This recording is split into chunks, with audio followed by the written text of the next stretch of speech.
சபை கூடி வருதலை சிலர் விட்டு விடுகிறது போல.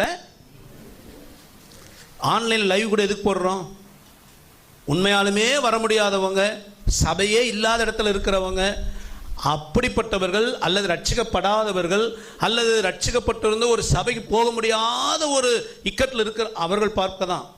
ஸோ சபைக்கு வந்து ஆராதிக்க முடிந்த நாம் சின்ன சின்ன உப்புச்சப்பு இல்லாத காரணம் சொல்லி வீட்டில் உட்காந்துக்கிட்டு லைவ் பார்ப்பதற்கு அல்ல. சில பேர் அதை கூட செய்யறதில்லைன்னு வைங்க, அது வேற. ஏன் இப்படி சொல்கிறேன் அப்படின்னா, அந்த அளவுக்கு நம்ம சீப்பாக நினச்சிட்டோம் ஆராதனையை. உண்மையான வேதனை கர்த்தர் என்னோடு சொன்ன வார்த்தையை தான் நான் சொல்கிறேன். கர்த்தரோட இருதயம் அவ்வளோ ஒரு வேதனை. இன்னைக்கு ஜனம் தனக்காய் ஜீவனை கொடுத்த கர்த்தருடைய ஆராதனையை ரொம்ப அற்பமாக எண்ணுகிறது.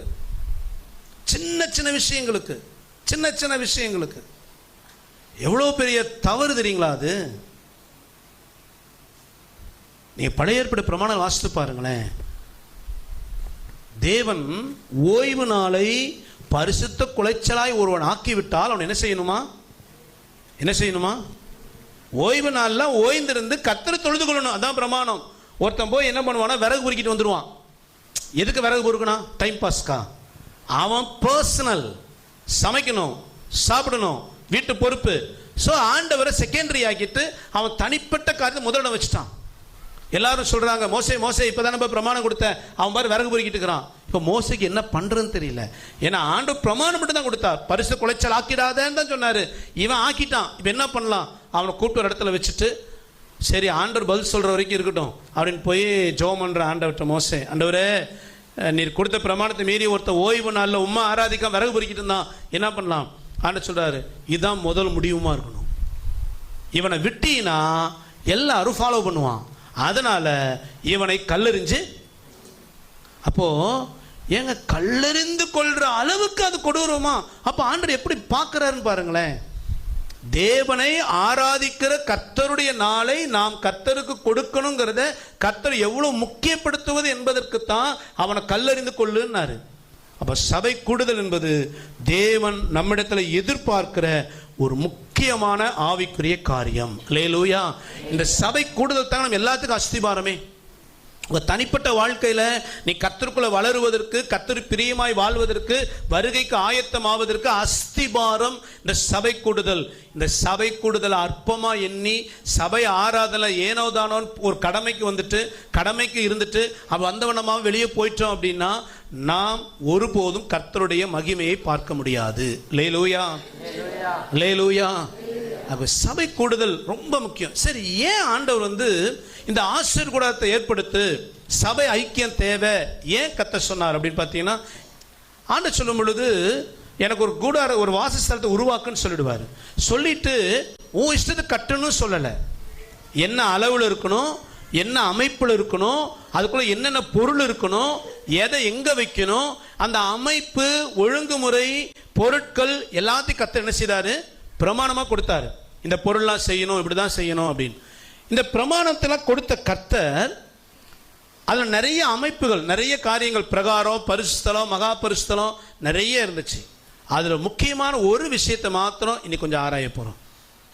அந்த ஆசீர் கூடாரத்தின் அமைப்புங்கிறதே ஒரு ஆழமான சத்தியம். ஒவ்வொரு காரியத்திலையும் கர்த்தர் நிறைய காரியம் நமக்கு வைத்திருக்கிறார். அந்த ஆசீர் கூடாரத்தில் ஒரே ஒரு விஷயத்தை இன்னைக்கு பார்க்க போகிறோம். நாம் ஏன் சபைக்கு வருகிறோம், சபைக்கு நம்ம வருவதற்கு எதற்காக, சபைக்கு நாம் எப்படி வரணும், நாம சபைக்கு வர்றதுனால நம்ம வாழ்க்கையில் என்ன நடக்கணும் அப்படிங்கிறத கொஞ்சம் கற்றுக்கொள்ள போகிறோம். அல்லேலூயா. சத்தம். சும்மா அப்படியே சர்ச்சுக்கு ஒரு அட்டண்டன்ஸ் போட்டு போகிறத தேவன் ஒரு நாள் விரும்புகிறது. பரவாயில்ல, இந்த பிரதர் வந்துட்டார் இன்னைக்கு, பரவாயில்ல சிஸ்டர் வந்துட்டாங்க இன்னைக்கு, பரவாயில்ல இந்த குடும்பம் வந்துருச்சு, இப்படி கர்த்தர் அதை பார்த்து சந்தோஷப்படுகிறார் அல்ல. எதுக்கு ஆலயத்துக்கு வரோம், என்ன செய்யணும், ஆலயத்தில் ஆலயத்துக்கு வருகிறதுனால நமக்குள்ள என்ன நடக்கணும், இதெல்லாம் நமக்கு ஆண்டவர் ஏற்கனவே கற்றுக் கொடுத்திருக்கிறார். அதை கொஞ்சம் ஆராய்ந்து, இவ்வளோ ஆண்டு சபைக்கு வரேன், எனக்குள் இதெல்லாம் நடக்குதா அப்படிங்கிறத இன்னைக்கு ஆராய போகிறோம். ஆசீர் கூடாரத்துக்கு ஒரு வாசல் போட சொல்றாரு. வாசல் பார்த்தீங்கன்னா பெரிய டோர் எல்லாம் கிடையாது. அப்போ அந்த பிக்சர் போடுப்பா. வாசலுக்கு திரை தான் போட சொன்னார். என்ன போட சொன்னார்? அந்த கூடாரம் தெரியுதா உள்ள, அதில் என்ட்ரன்ஸில் எல்லோவா கூடு, அதை தூண், நடுவில் சிவப்பாக தெரியுது பார்த்தீங்களா, பிக்சர் அவ்வளோதான் காட்ட முடியும். அது வந்து தொங்கு திரை. இதுதான் வாசல், ஸ்க்ரீன் மாதிரி போட்டிருப்பாங்க. இந்த ஸ்க்ரீனை ஆண்டு எதில் செய்ய சொல்கிறாருன்னா, இளநீல நூல், ரத்தாம்பர நூல், சிவப்பு நூல், திரித்த மெல்லிய பஞ்சு நூல், இந்த 4 வகையான நூலால் சித்திர தையல் அப்படின்னா எம்ப்ராய்டிங், சித்திர தையல் அப்படின்னா எம்ப்ராய்டிங் பண்ணி அதை திரிச்சு அதில் ஒரு டிசைன் பண்ணி வாசலுக்கு திரையான செய்யணும் போடு அப்படின்னார். எதுக்கு இந்த திரை? இதான் வாசல். இன்னைக்கு இந்த வாசலை தாங்க பார்க்க போகிறோம். ஏன் ஆண்டவர் வந்து நூலால் செய்து 4 வித நூலால் செய்ய சொன்னார்னா, இந்த ஆசீர்வாதத்தின் வாசல் பார்த்தீங்கன்னா கிழக்கில் இருக்கும். இன்னைக்கு கூட வீடு கட்டினாங்கன்னா கிழக்கில் வாசல் வைப்பாங்க. எதுக்கு?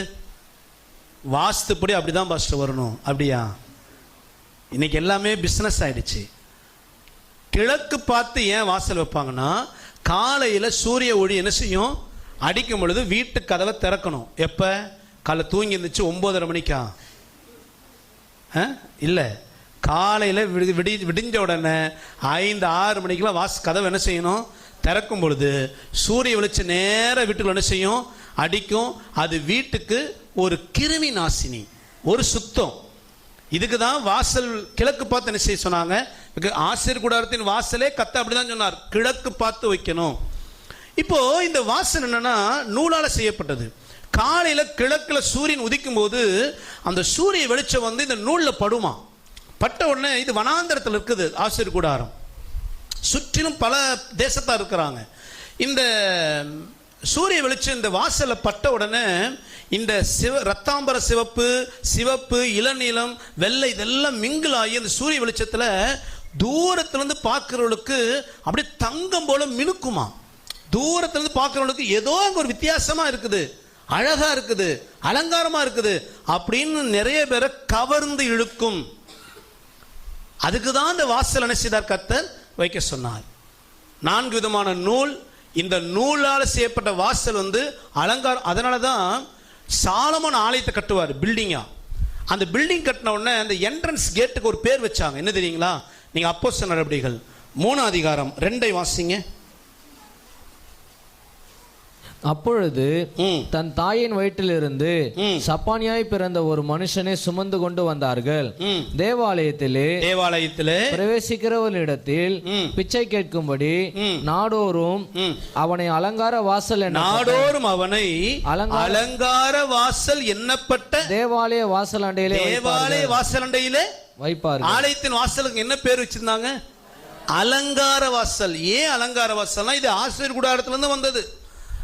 அந்த திரை, அந்த வாசல் ரொம்ப அழகா இருக்குமா, அலங்காரமா இருக்குமா. அதனாலதான் அதுக்கு பேரு என்னது, அலங்கார.